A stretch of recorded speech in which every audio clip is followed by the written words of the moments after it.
like any other day, parking in our garage, which was fairly far from our house. When our children were little, we positioned the garage in this location to guarantee that car noises did not disturb their sleep. Their sleep was vital not only for their health, but also for our sanity. It offered us some quiet time to refuel as they slept peacefully. So I parked and took my customary walk up to our 2-story home. Terry's car was in the garage, but it was a familiar sight on her workout days because she preferred to take the bus to the gym. As I approached the rear door, my first thought was that it was time to clean up the area. I was good at fixing things around the house, so all of the door hinges and moving parts were in good working order and made no noise. Nothing bothered us more than noisy doors and squeaky hinges. However, the first thing I noticed was Terry's purse, which was still sitting on the kitchen counter. I knew she'd be upset by it. Terry was diligent about having her purse close by no matter where she was in the home. This surprising sight diverted my attention, and I started noticing other unique things. Her exercise clothes, mostly a snug leotard and a large towel, sat on the floor beside the kitchen counter. Then I heard sounds from our upstairs bedroom. I considered the likelihood that Terry had fallen ill unexpectedly and was upstairs. I walked the carpeted stairs slowly and softly, almost stumbling over a pair of men's shoes left on the steps. Those shoes were certainly not mine, nor were the slacks, shirt, tank top, and socks sprawled across the rest of the stairs. They were mixed in with Terry's undergarments, which she reserved for special occasions such as our wedding anniversaries. I came to a standstill. My skin became clammy, and my blood pressure dropped, causing my heart to temporarily skip a beat. I had to sit down on the stairs to gather my thoughts. My disbelief evolved to anger, and feeling I rarely experience. As a result of years of handling 30 children every day as a teacher, I am usually calm and controlled. But now, that calmness has escaped me. Adrenaline rushed through my veins, and I felt angry like never before. I'd never even participated in a real fight. These sentiments were completely unfamiliar to me. In the midst of these weird feelings, curiosity pushed me to slowly climb the stairs and enter our shared closet. There were 2 doors in front of me, one leading to the bedroom and the other to the upstairs bathroom. To get to the bedroom, I had to go through the ensuite bathroom, which led to our large walk-in wardrobe. From there, I could get into our bedroom. At the wardrobe door leading to the bedroom, I could see what was beyond. The closet door was slightly open and positioned perfectly for me to see the bed. It was like watching a horror movie, and I couldn't take my gaze away. I'd been hearing those moans and grunts all along, but now I was overcome with a powerful combination of rage and shock. I grabbed my phone and began documenting what I was watching. I knew I'd need this footage later, to persuade myself that it was all genuine and that I wasn't stuck in some terrible nightmare. It would provide evidence for the upcoming encounter with Terry. My attention was riveted on the awful spectacle of treachery unfolding in front of me. This was my wife, my lover, my life partner, and someone I had put my complete trust in. She was our adult children's mother, a woman in her 40s who worked out, did humanitarian work, and most importantly, expressed her love for me. This was betrayal in its most basic form. I had to stop recording and silently go down the stairs. I left our property and began strolling, unsure where I was going. But finally, I found myself in a park far from home. I sprayed water on my face, sat down, and watched the video on my phone. To avoid disturbing the youngsters playing nearby, I turned down the volume. The devastation of my life and all I had come to accept as normal was right there on my phone screen, preserved in digital reality. It was the devastation of our marriage. And it was at that point that I finally allowed my tears to fall. Update. It was around 7 p.m., which is when I usually come after staff meetings. I found myself at home, standing by the back door. Terry realized something was wrong right away. My unkempt appearance, red eyes, and pale complexion were obvious symptoms. She inquired with genuine concern. "Honey, what's wrong? You look really pale. Is everything all right? I'll get you a drink. Are you okay?" Her eyes expressed her concern. I couldn't bring myself to tell her the true reason for my concern. In a weak voice I said, "Not really. Something upset my stomach, possibly lunch. I'm taking a shower and going to bed." Terry replied, "Okay, hon, but take a container with you to bed. If you puke, it might be on the nice clean sheets. Those once clean blankets were now stained with something far worse than last night's dinner. Treachery." I said more forcefully, "It's okay, I'll sleep in the spare room until I feel better," and proceeded to the extra downstairs bedroom. That was how things went for the next few days. Terry continued her customary routine, seemingly unconcerned about my discomfort. I was on autopilot at work, and I kept sleeping in the spare bedroom, citing the possibility of illness. I knew I couldn't make that excuse for long. I eventually returned to our bedroom, but resting in that location of betrayal was a challenge. Terry continued as if nothing had changed. When Monday arrived, I decided what to do next. I needed to know if this was a continuing affair or a one-time occurrence. I informed my principal that I would be undergoing an unexpected medical operation the next day, and he scheduled a replacement teacher to take my class. Tuesday morning, I went home as normal, but parked a few blocks away from our area before walking back. I recognized the rear entrances to the surrounding yards around our house. I walked cautiously, making sure no neighbors would see me, and made my way to our garage, which was located at the back of the home. There, I changed into casual clothes. Soft, noiseless socks perfect for walking quietly. Then it became a waiting game. I remembered there was no spare automobile at home when I unexpectedly returned last Tuesday. As a result, I couldn't rely on the sound of a car approaching to notify me to potential visitors. They must have walked here. I moved carefully through our gardens until I reached a point where I could see our front door while keeping hidden behind the hedges and shrubs we had placed for cover from the road. I waited. Terry could be heard going about her daily routine, entirely unconscious of my presence. Her assurance that the routine will continue as usual was clear. Kitchen responsibilities, such as washing dishes and using the dishwasher, were followed by living room activities such as vacuuming and dusting. This lasted until about 11:30. Terry then went upstairs. I could just hear the shower, then a period of silence, and then the toilet flushing. She returned downstairs approximately 45 minutes later, opened the front door, and kept it open so that any potential visitors would not hesitate. I did not have to wait long. Around 12:30, he arrived. I had no idea who he was, but he walked in through the left side of our front gate. My phone captured approximately 10 seconds of video, including side profiles and an almost direct view of his face. He did not hesitate. He entered and passed through the door. The following sentences sent shivers down my spine. "Hey lover. I hope you're dressed for a big workout again." Terry's reaction was, "Of course.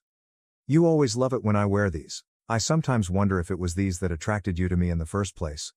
Or maybe it was these." I'd seen enough to corroborate the ongoing affair. Their familiarity suggested that it was not a one-off. As they entered the bedroom, I withdrew to the garage, attempting to calm myself. With my heart beating, I wrestled with the scorching questions. Who is this man?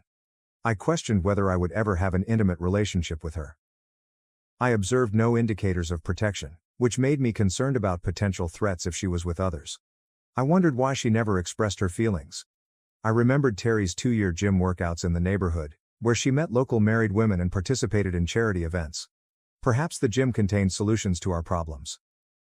Update 1: As a teacher, I had access to computers, printers, and other materials. I decided to start my research by printing profile photographs from my phone film to see who was involved. Maybe that would eventually lead me to the location and time of the incident. It was easy to figure out who the who was. Terry had her normal gym session the following Thursday, and I proposed that I join her to see whether I would want to become a member as well, especially since I was taking a midterm break.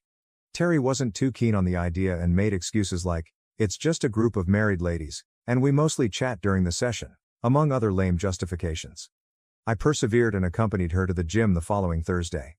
As I stepped into the gym, it felt like a scene from an old Western film, with everyone turning to gaze when a stranger enters the saloon. All eyes were on me, and I overheard some quiet comments among the women. Terry dismissed it, noting that they were not used to seeing her with someone during her regular gym sessions. The workout began with the standard warm-ups and stretching, followed by an hour and a half of moving between exercise stations to target various muscle groups. I attempted to stay up, but I needed to take a break around 45 minutes in. My blood sugar was plummeting, and I realized I needed to eat something sweet soon. I did that, and Terry understood. After collecting some jelly beans and settling on a nearby chair, I started paying more attention to Terry. She was clearly nervous, as she repeatedly glanced toward the staff section from where the instructors entered the main auditorium. I also looked closely at the gym itself. It had the standard architecture of a gym, with workout stations placed across the room and wall mirrors at each station to allow participants to examine their form and muscle definition. I decided to go around the gym a little more and discovered a wall near the hall exit with personnel information. It was a way to pass the time as we waited for Terry. I looked at the top photo, which showed a woman who appeared to be in good form but whose age was difficult to discern. I thought to myself, Miss Elizabeth, W.S. Director and Owner. Her contact information and hours of availability were listed underneath her photo. There were 3 more images below hers. 2 ladies and 1 man. At this time, I froze, understanding he was Terry's lover. This man was involved with my wife, and it appeared that he had her full consent. I read his job description: Mr. Phillip, head of exercise regime planning and personal body training. As I made a mental note of his phone number, I realized Terry had left the station where I had last seen her. I returned to my seat and thoroughly studied each station, looking for my wife. After some searching, I saw her engaged in what appeared to be a desperate conversation with a man partially concealed by some powerlifting equipment. He appeared to be near the entrance to the staff area and had evidently been stopped from entering, most likely by Terry. She motioned for him to leave and rushed back to the station where she was meant to be. She had not realized I had witnessed her absence and talk. I was furious, an emotion I was not used to. By the time Terry returned to my location, it was clear that I was not feeling well. She inquired, "Are you okay? Did it take a while for your blood sugar to recover?" I responded, "Yeah, I'm fine now. Are you ready to go?" Before she could react, Miss WS announced something over the gym's public address system. She stated that tonight's normal last workout session will be cancelled due to Mr. Bondi's untimely illness and departure. Most of the women there groaned and sighed at this news, since it appeared that Mr. Bondi's session had been a highlight for many. I thought to myself, this needs to be investigated. Terry stayed mute when the announcement was made, although she appeared relieved. Terry swiftly remarked, "Let's go," as she retrieved her towel and handbag from the spot where everyone kept their items during the workout. We were about to leave when one of the females, whom I didn't recognize, approached Terry. "It's such a shame that Phil couldn't finish the session as usual tonight," she told me. Terry said, "True," and headed toward the car, plainly signaling to the lady that she did not want to discuss it at that time. "Okay, see you, Terry," she murmured dismissively.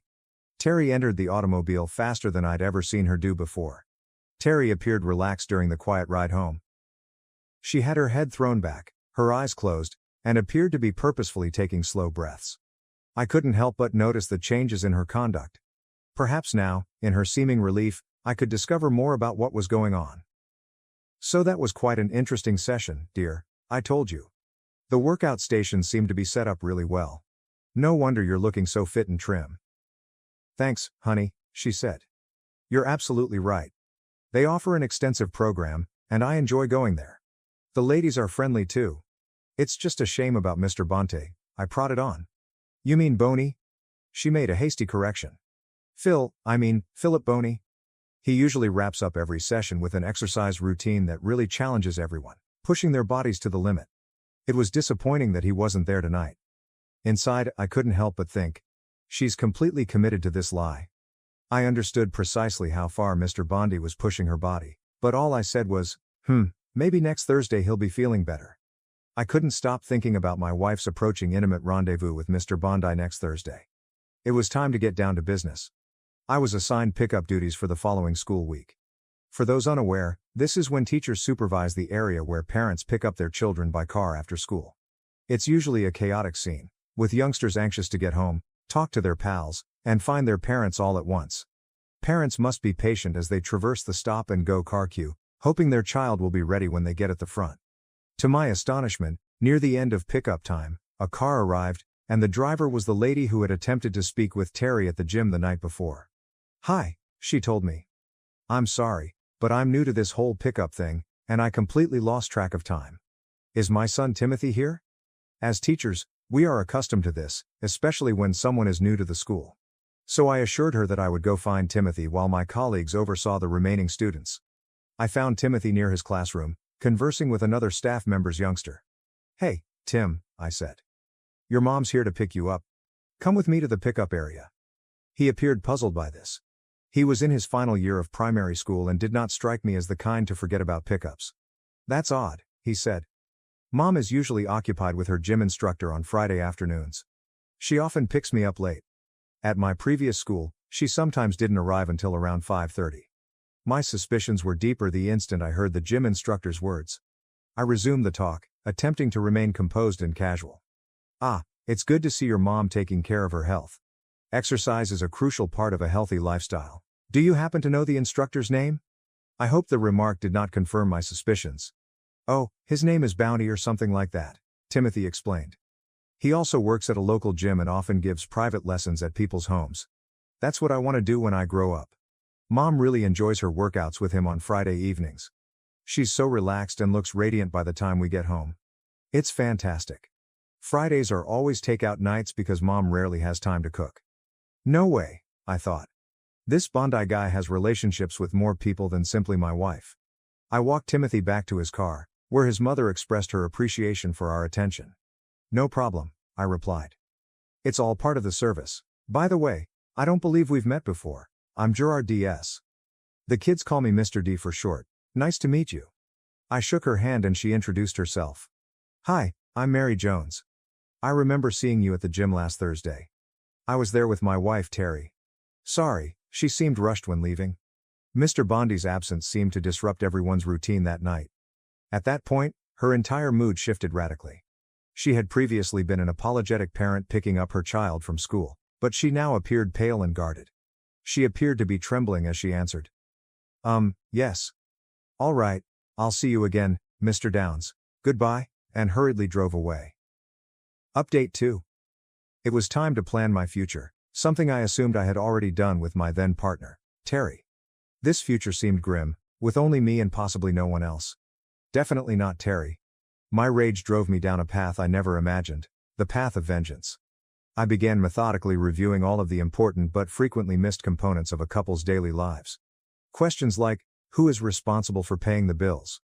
What insurance company do we use? What are our utility bills? Which account and when do we pay certain bills?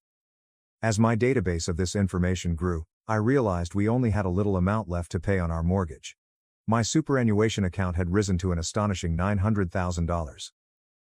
I couldn't help but be grateful to our teachers' union for insisting on mandatory super contributions as part of a teacher's fundamental employment conditions. After performing extensive online study without Terry's knowledge, I regrettably concluded that there was no way around the fact that we would have to share all of our assets equally. Our kids were now financially independent. We did have a considerable sum saved in a cash account, approximately $30,000, for an upcoming abroad trip. Unfortunately, the vacation was no longer on the agenda. My first step would be to deplete that account as quickly as possible before Terry discovered that I had exposed her deception. I surreptitiously caused many household appliances to malfunction. When Terry was not home, I would occasionally disconnect a wire. Then I'd claim that Mr. So-and-so had arrived to fix the specific equipment, charging a certain amount in cash that was somewhat less than his advertised fee. I would covertly save this money and then repair the appliance myself. Using this strategy, I was able to save approximately $20,000. I also bought tools and such, always paying in cash. I showed them to Terry and returned them the following day for a monetary refund.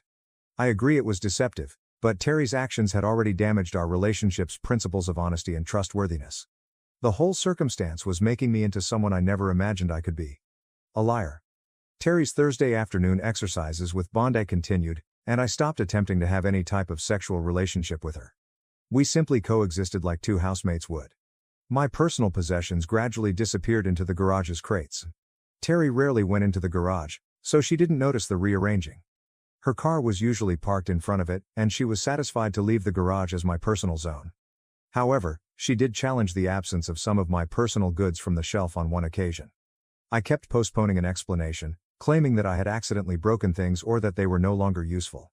Terry was fine with these comments, primarily because the majority of my items did not match her intended color scheme or the room's desired vibe. When I emptied out the majority of my belongings in this fashion,